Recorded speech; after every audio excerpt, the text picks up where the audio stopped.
Welcome to the Ninja Tune podcast with myself, DK, and this time we welcome Dorian Concept to the show. We'll be having a little chat about his album Joined Ends, plus his life growing up in Vienna, his work with the Red Bull Music Academy, and of course we'll hear about some of the music that has influenced him over the years. After that, we'll be checking out some of the new releases coming out on the Ninja Tune family of labels. There's new music from Maribou State, Seven Davis Jr., the Mercury Prize winners Young Fathers, Brainfeeder recording artists Kamasi Washington, and Lee Bannon with a track from his second album on Ninja Tune. So stay tuned for that.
We're here at Ninja Tune HQ with Oliver Johnson, better known as Dorian Concept. Welcome along to the Ninja Tune podcast. Hello, good to be here.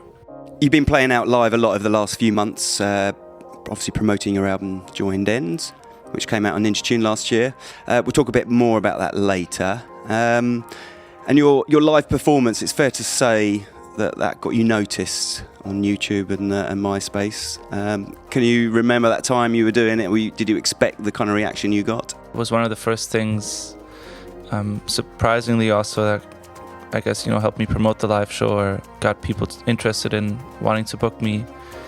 But it's still a bit surprising to me because it was uploaded a bit as a kind of inside joke, just because the normal tutorial or demo videos of the microKORG just weren't really that exciting, and I think I just wanted to kind of present it from a different angle and show that you could use it as an improvisational instrument somehow too. And but it's looking back, it's definitely very happy that it all worked out so well. So I'd like to go back a bit further. I want to hear about what a young Oliver Johnson was listening to, growing up in your household. What was the music you were exposed to by, sort of friends, family? My parents aren't the most, I didn't grow up in a music family, so I had a kind of pretty, I'd say, a standard selection of music ranging from stuff like the Beatles to Cat Stevens or something, so you could kind of say something that's normal in a kind of middle class family in the 80s and 90s in Vienna.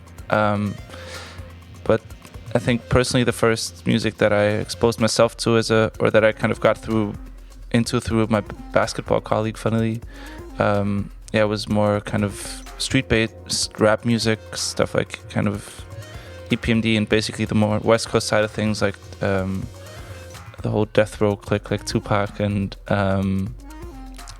actually also more synth-heavy production, because the West Coast always had a more kind of musical approach to producing, and also a bit more synth-heavy, which is, I guess, something that also influenced me. So and through that, I think that also, classical music always played a big part. There's a radio station called Ö1 in Austria that my mother always has running in the kitchen, or always still has running in the kitchen. So, and also I remember, funnily, because I didn't really grow up. My father never really played jazz, but he was always telling me about the fact how that something like John Coltrane was basically the kind of craziest thing you could listen to back when he was a kid. You could probably compare it to something. But actually, I think the first time I found out about John Coltrane was actually through Tom Chance, the saxophone player from the Cinematic Orchestra, because I sent him an email being so curious about his playing technique. So I was actually familiar with, funnily, people that sample jazz music prior to actually understanding what jazz is and the history of it. So I had the kind of, like a lot of people do, I think, going from present moment, or like kind of going from second generation to first generation stuff. So I actually emailed Tom Chant, the saxophonist from the Cinematic Orchestra, to ask him what influenced him as a musician, because he was also playing the soprano saxophone on all of the early Motion records and everything. And he just sent me the name of this John Coltrane record called Live at Birdland, which was recorded in 1963 and released on Impulse Records. Yeah, so funnily, it was actually exposed to it through the Cinematic Orchestra, who actually also, in the second track that I'm going to show you, sampled a part of Your Lady.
That was Your Lady by John Coltrane. And then after that, what were your sort of first experiments with music, other than, having any musical lessons or whatever? When did you feel like you were really starting your path of creating music?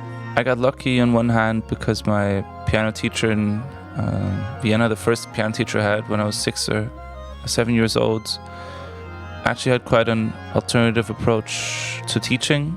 So she noticed that I wasn't really into reading notes and kind of having the kind of typical classical approach, playing the Flohwalzer, and she actually presented me with these more kind of graphic notation pieces, which I kind of vividly remember this one called Ping Pong, where it was basically just me and her playing the kind of high and low octaves, similar to how you could imagine a game of ping pong or table tennis going. And also her kind of, opening the piano and letting me kind of play with the strings with a pen and stuff. So it was actually from the more playful approach to working with an instrument, I was really happy that she kind of got me onto that so early. And from an electronic side, it was basically through a friend of mine showing me this software called Buzz, which is a freeware program, like a tracker freeware program that I just did some really awful producing with. Are we ever going to hear them? I think I don't even have them anymore. I'd love to hear them, but yeah, it's on the PC. The computer that my parents had, and it took it like 10 minutes to boot and stuff, so it's gonna be hard to get the files off there.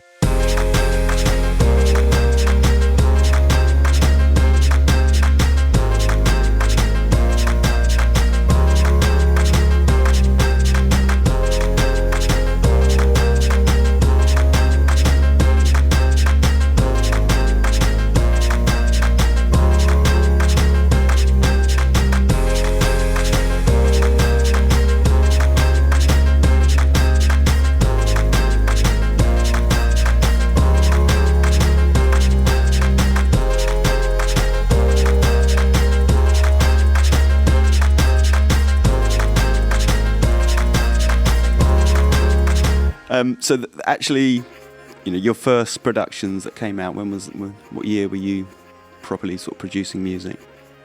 The first ever track that was released was actually in 2004. So it was just a compilation that was done by my friend Jamal, who actually runs Affine Records now, that I've also released on regularly over the last couple of years.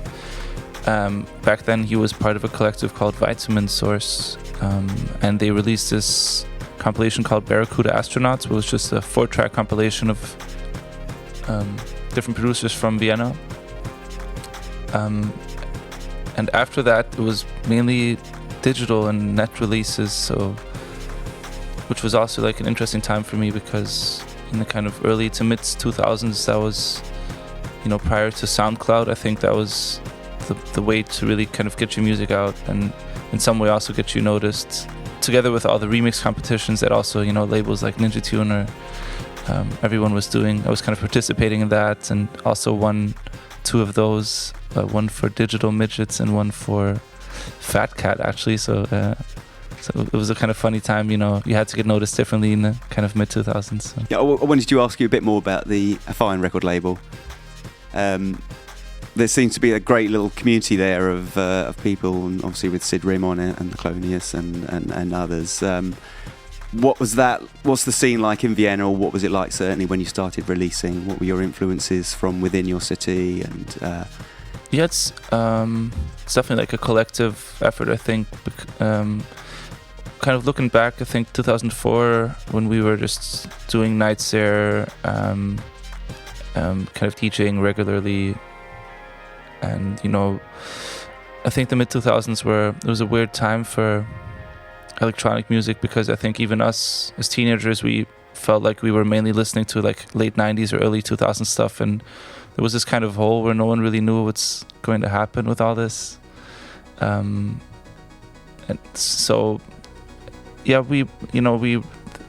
think that the one night that kind of also, or the one venue that kind of was still not kind of doing anything too commercial, and that was intriguing for us musically, was this place called the Fluckwanne.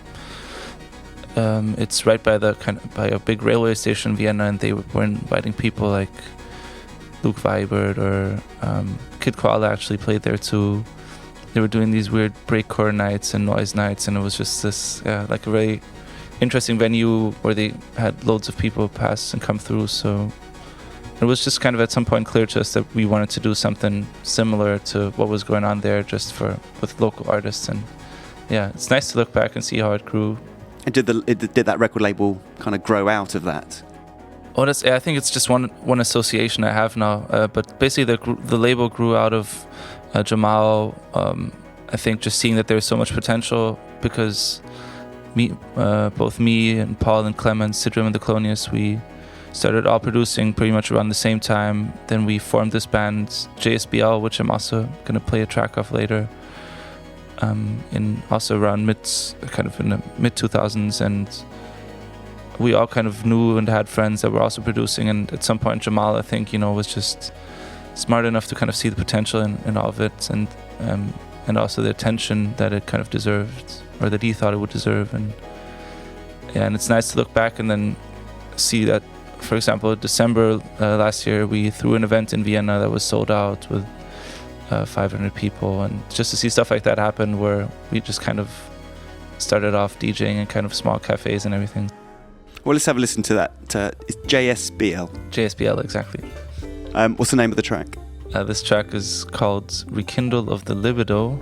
It's an awkward track name because we had we were in this really gnarly kind of practice room, and we just had a newspaper hanging on the wall and just randomly chose words to kind of get our track titles. So yeah, this is Rekindle of the Libido by JSBL. Brilliant. Let's have a listen to that then.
that was JSBL.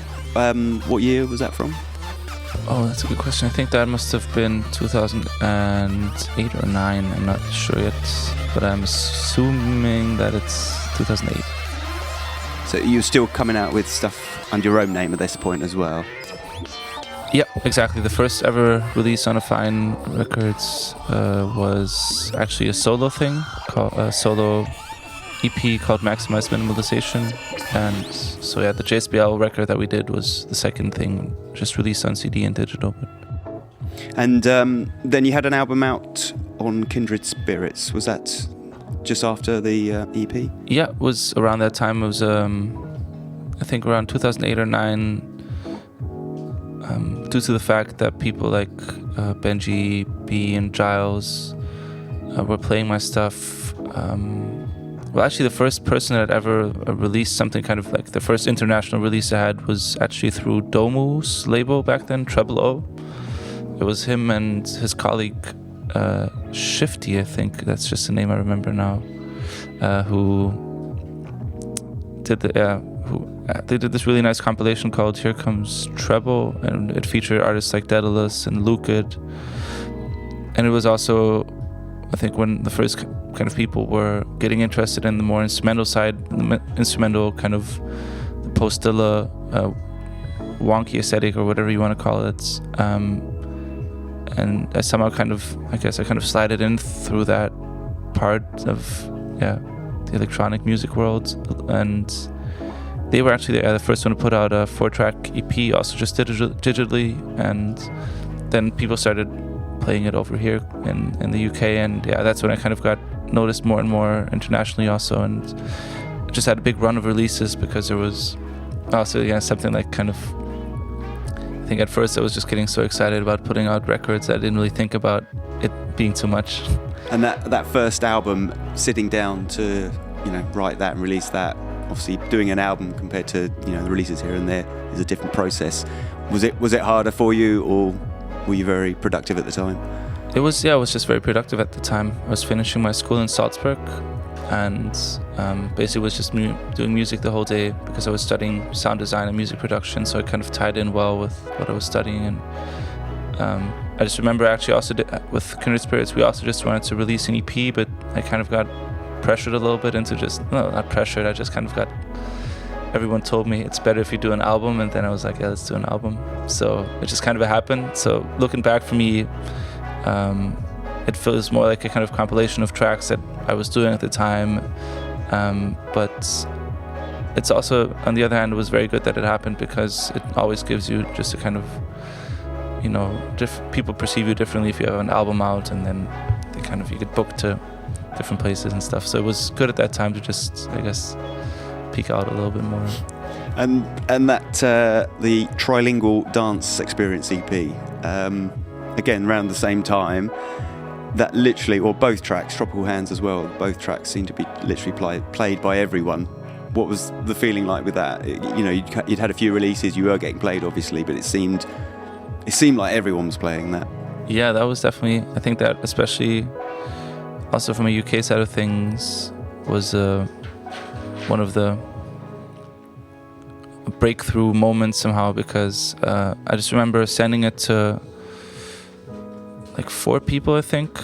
I sent it to Mark Pritchard, I sent it to Hudson Mohawk, and kind of remember 2 other people, and suddenly it kind of just spread around London being played by so many different. Simon Bonobo was playing Tropical Hands all the time, and Giles was playing Tropical Hands, and then Code 9 was playing Trilingual. And it was so funny to kind of see, because I was never that intrigued by club music prior to making that track, and it actually Trilingual Dance Experience actually happened a bit. It was a bit of a piss take of garage and house music. Like, it actually did. I didn't make it. I didn't want it to be taken that seriously. But it's funny how I think there's just that. There's something about that energy when you don't take yourself seriously, that it's just one of those beautiful things that when you let go of your concepts and everything, that sometimes that's when you start making sense to people. So, but yeah, it's incredible how it all kind of got together there.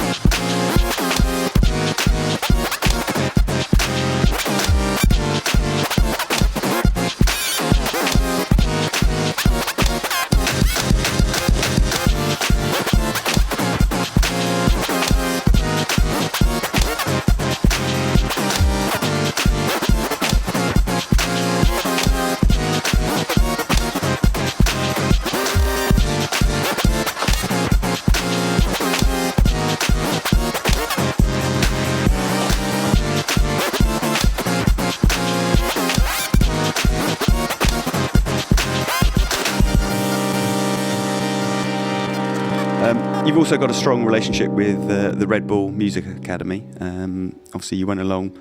What year was your first experience with them? Also in 2008, actually, I was in Barcelona as a participant.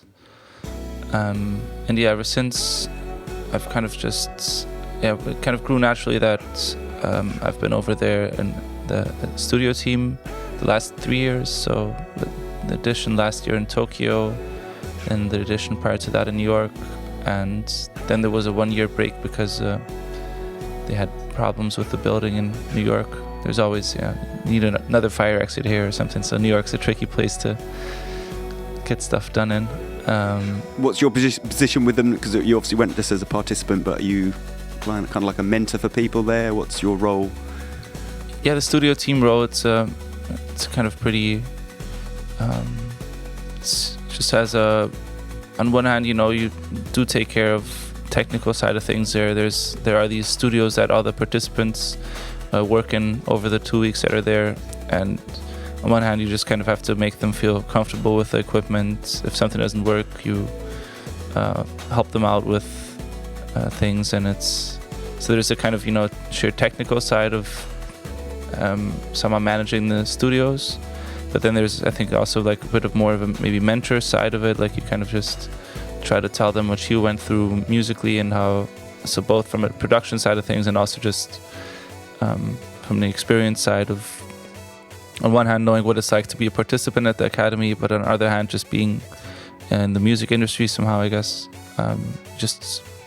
Try to be open to them, tell them about your experiences and everything. And so it's quite like a holistic thing of just trying to cover as much different parts of, what is interesting. Just try to kind of be there and be yourself, basically. Who was on that first year? Who else was? What other artists were participating? And did you make some, long-term friendships with them? Oh yeah, definitely. It was quite a crazy term that I was in, because it had Luke was there. Luke, from Work Discs. Then Teebs, Fatima, who just won Album of the Year at Charles's Awards, also from Eglo Records. Funnily, also Taku, who back then, I think he blew up like a year or two ago. But he was also there already. And one half of Tiger and Woods, and actually Marco Passarani and Valerio, who have this project called Tiger and Woods, like this kind of disco re-edit project. They actually met at in this term, so quite a lot of different names.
So moving on to your relationship with Ninja Tune, it obviously first started with the Ninja Tune 20th anniversary box. You were asked to do a track for that, and that went on to be released as part of an EP a bit later on.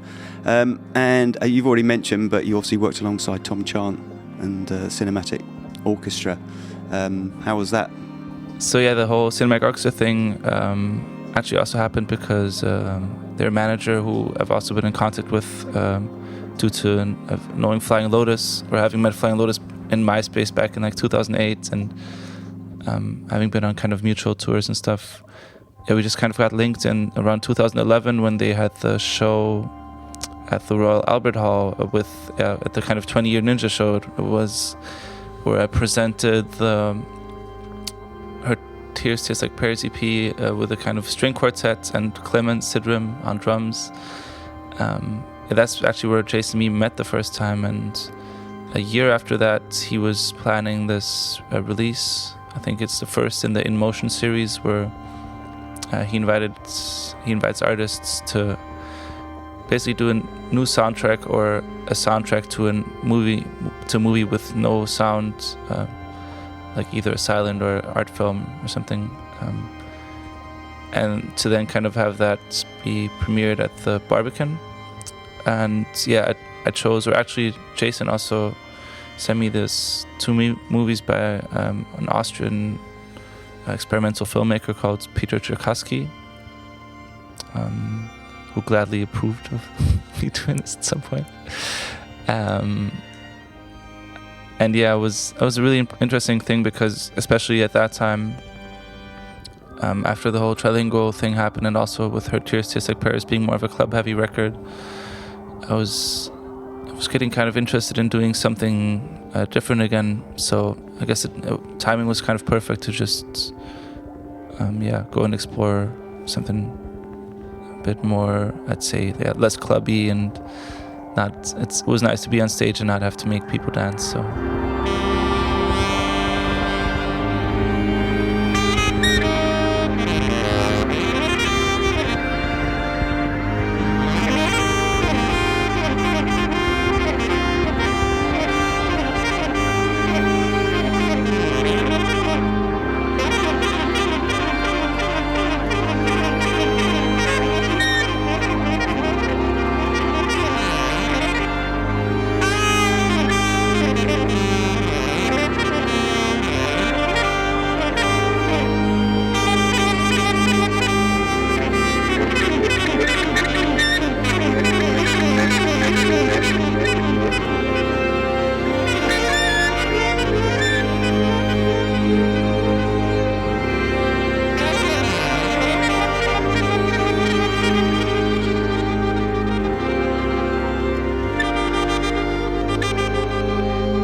Brought in another track with a cinematic orchestra connection.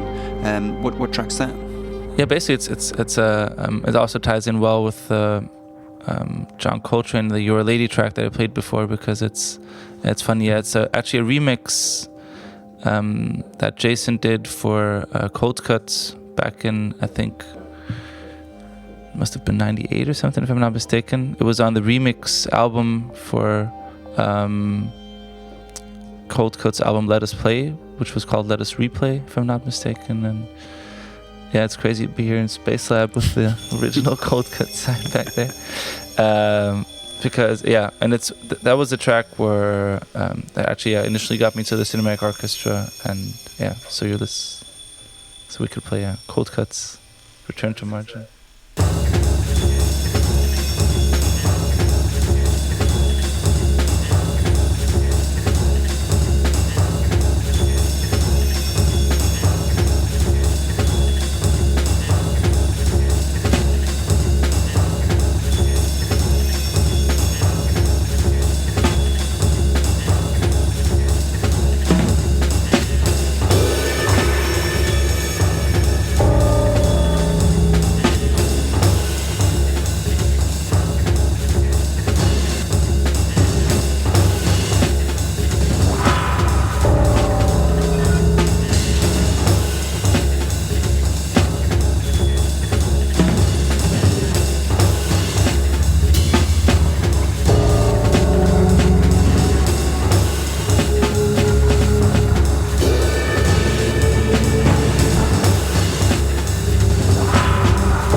Moving on to obviously your album Joined Ends, which is out on tune now.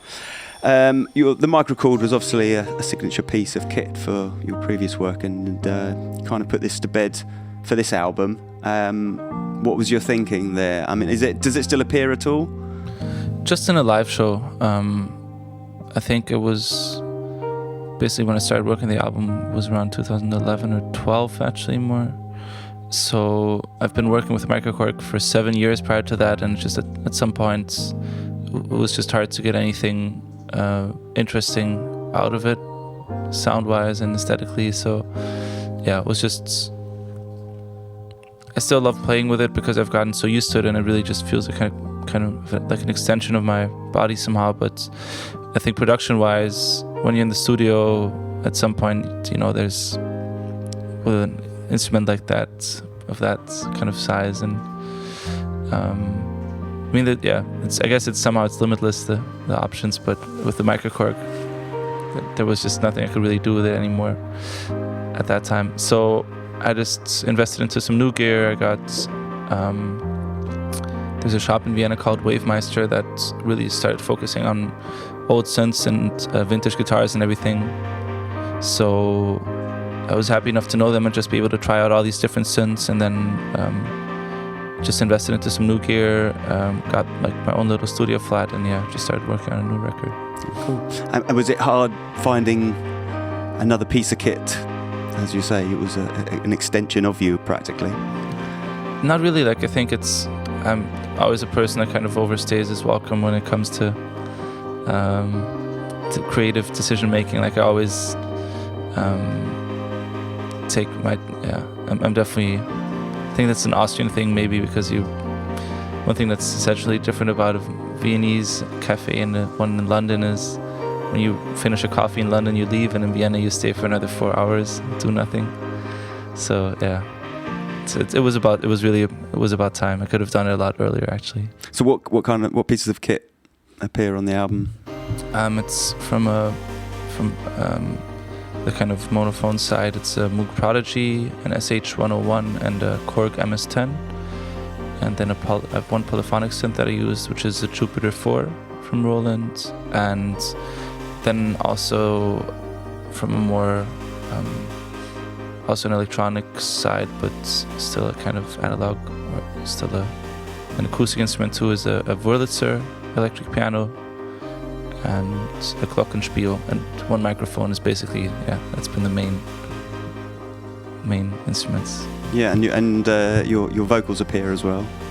Exactly, yeah. I've also started using my vocals the first time more as a kind of abstract. Also, like, been trying to kind of use them in a democratic way, just to kind of level everything out in a almost like seeing the vocals in a more kind of an orchestral way of mixing them into tracks rather than having them play the lead role. So, will we see it as a lead role one day, where you're right out the front singing? Oh no, not really. Like, it was the one thing that I think I'm always curious about, the things that, or what's always intrigued me is not just when I produce music, not to just do the one thing that I do best, but just try to do things that I'm not good at. I think there's always a certain charm to working in ways that you don't really feel comfortable with, and the voice was one of those things, because I would never sing live, for example. So yeah, it was a very interesting thing to explore.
So when you started the album, where was your headspace? What was influencing you?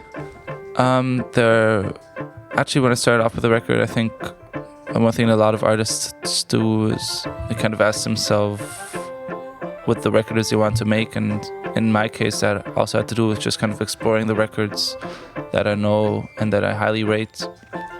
And one of them, I think, just because it's such an underdog, and I actually also read the Pitchfork review before coming here, just to kind of see what I just know about, what other people have thought of the record, because it's never really occurred to me to do that. But and it's a record by Savath Savalas, which is another which has been a kind of side project, I think, from Prefuse 73. And it was a record he released on Hefty Records in 2000. And it's, I think, a record with a lot of radio static, a lot of live instrumentation, a lot of kind of textural work, ambient bits, and it's just something that's, I think Pitchfork kind of gave it a bad rating because they said that its only kind of purpose would be a good Sunday afternoon listen, but I kind of find that beautiful. Like, if an album works on a Sunday afternoon and it's perfect for that, I think that's harder than making an album that's, I don't know, aesthetically boundary breaking or whatever, how you judge music even. But yeah, so for me that was just one of the albums that whatever kind of moment or context I played it in, it always seemed to kind of consume me and tie into who I was and where I was. So I kind of knew that was the direction that I wanted to kind of go into. And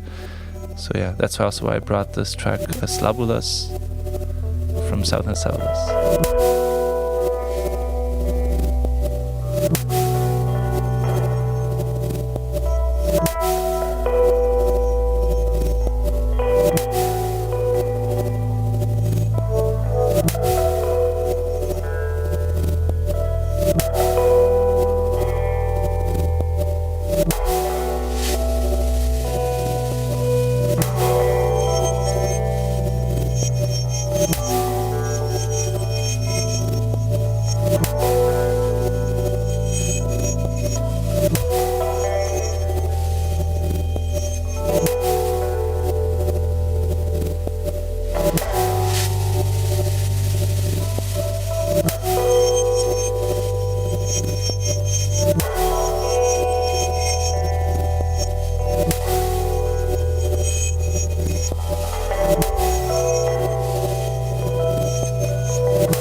When you were starting on your album, was a live trio always in your mind, or did you realise that towards the end?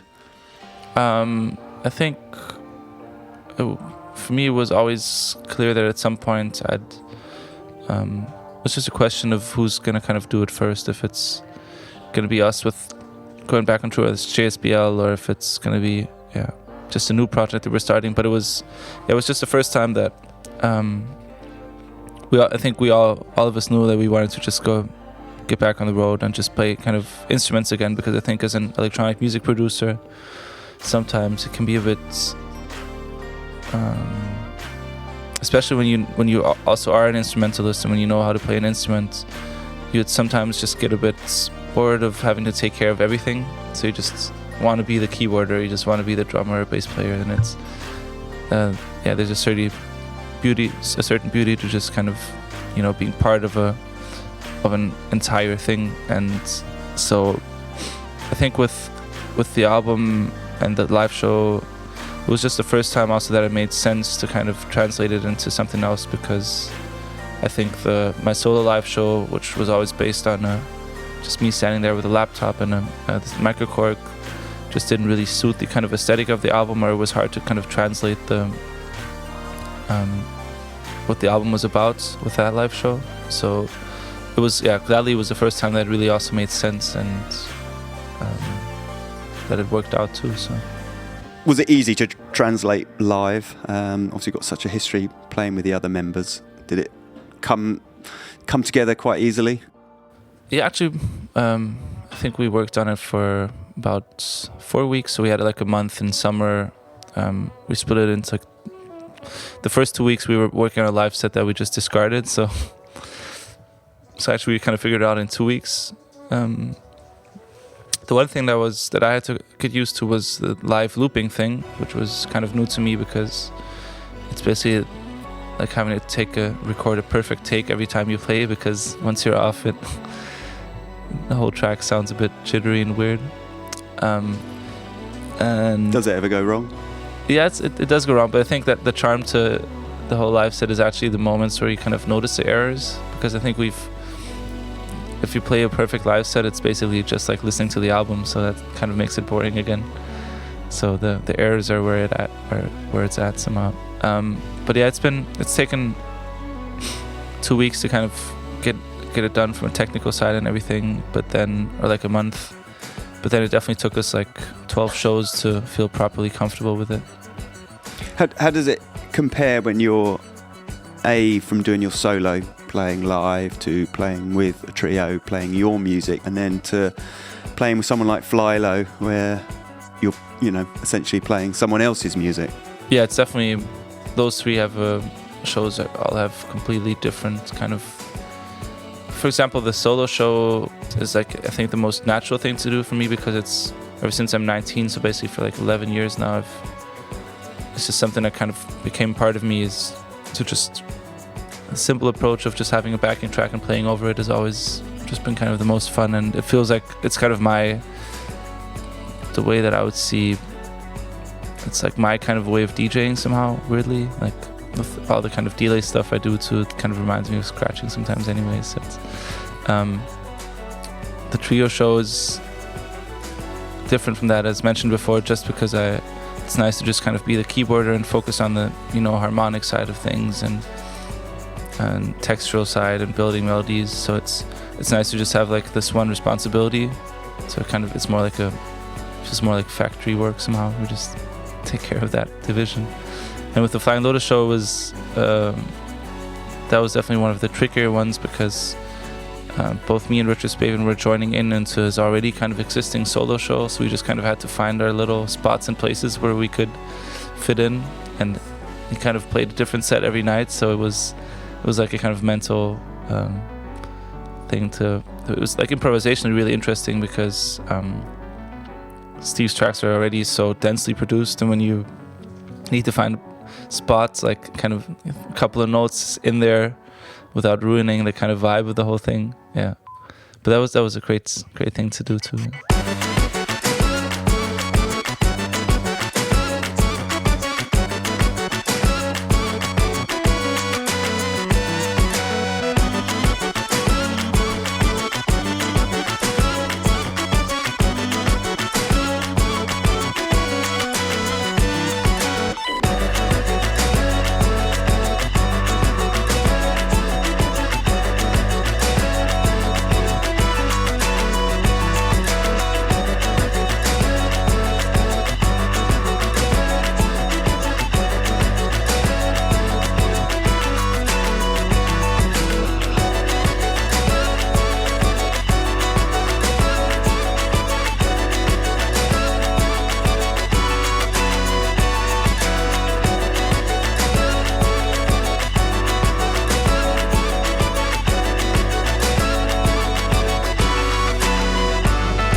the process with your album, you had a lot of tracks finished a while ago, is that right? Do you like to sit on them? And I was kind of interested to know which tracks you did finish first, and which kind of just took a long time to finally finish. Yeah, I definitely think with this record, I wanted to kind of see if they could stand the test of time for me, because I think you yourself are always going to be the most critical as a kind of artist or producer. So I just wanted to, some of the tracks I kind of locked away for half a year whilst working on the album, and then I kind of re-listened and just to see if I kind of put them in the folder of tracks that I still like. So the first track actually that I finished was funnily still the most impactful, was Draft Culture. And that's just one of the tracks I think that opened up the aesthetic, and it was still kind of connected to the more clubbier stuff I was doing back then.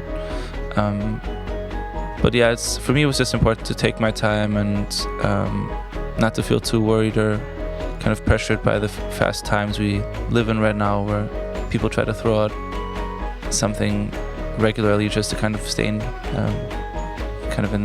people's heads. So I just liked it, and I just liked the fact that I could somehow kind of myself let it marinate and see how I'd feel about the tracks months after they were done. And I just felt like it was something that also helped me kind of just decide on the right tracks that kind of aesthetically fit together. And Well, I think it definitely worth it. You've got a great album. It's out there. I think a lot of people enjoying it.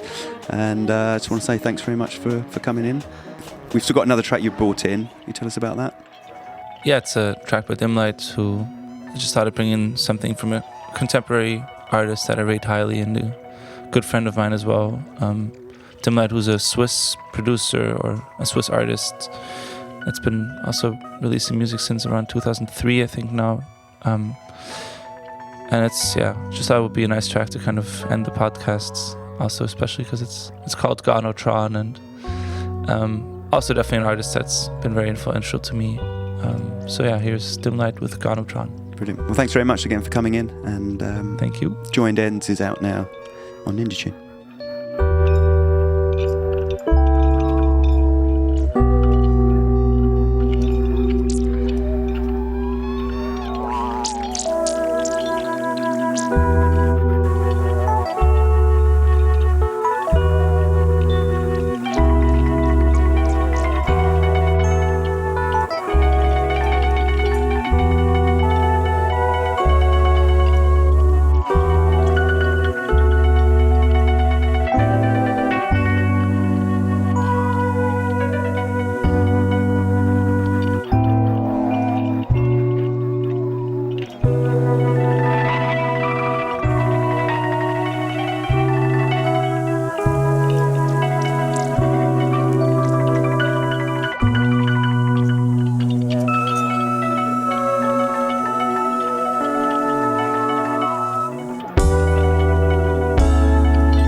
Thanks once again to Dorian Concept for dropping by, and we move on now to some of the new releases coming out on the Ninja Tune family of labels. First up, it's Maribou State and a track called The Clown, which is from their album Portraits and released on Counter.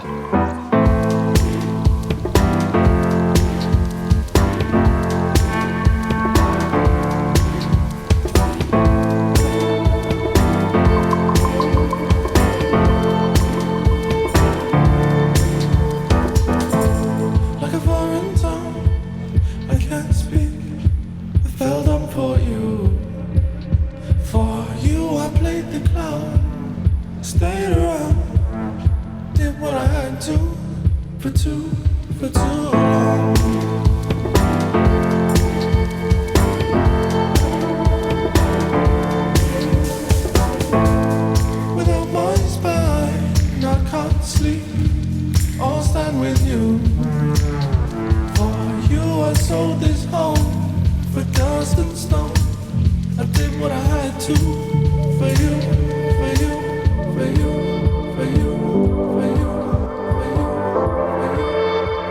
was The Clown by Maribou State, and that's on Counter. Next, it's Seven Davis Jr.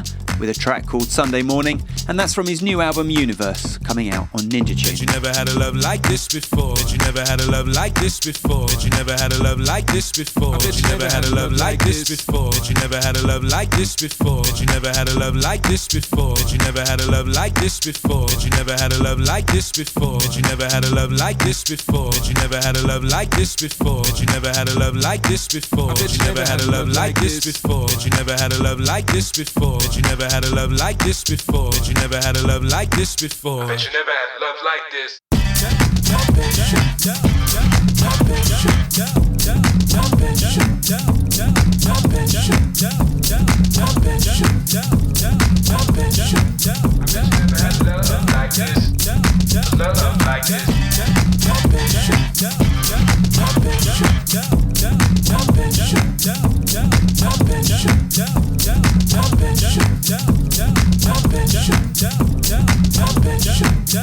Look out, baby, here I. That was Seven Davis Jr. with Sunday Morning from his new album Universe. Now it's the Mercury Prize winners, Young Fathers, with Ness from their second album on Big Dada. Here we are. Hey! Here we are. Baby, baby, Being all around. Taste of pleasure. Took a little something from nothing. Made it into something for someone. You held me well. I'll hold you well. You keep me warm. All day, all day.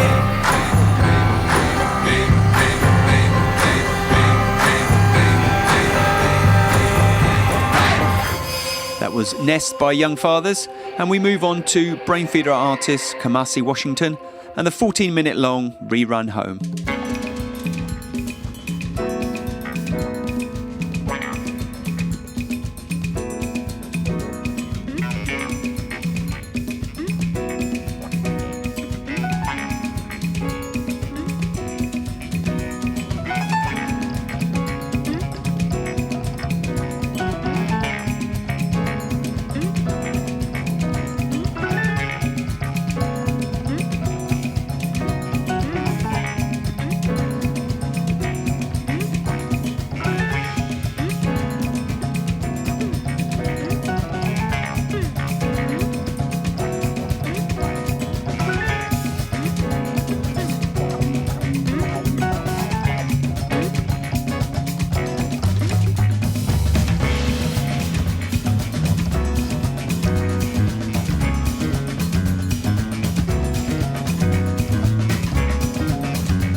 That was just a brief part of Rerun Home by Kamasi Washington, and that's from his new album The Epic on Brainfeeder.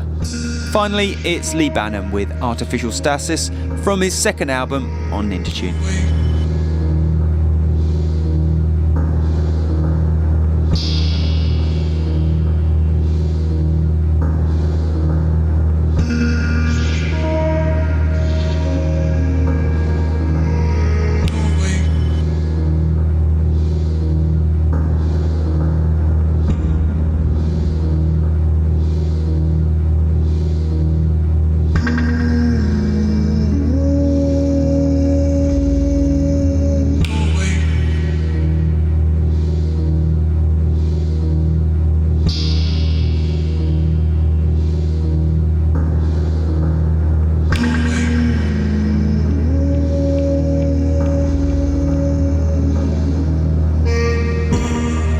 Lee Bannon with Artificial Stasis, and that's from his Pattern of Excel album, coming out on Ninja Tune. That's it once again for the Ninja Tune podcast with myself, DK. My thanks to Tom for co-producing, and we'll be back with another instalment soon.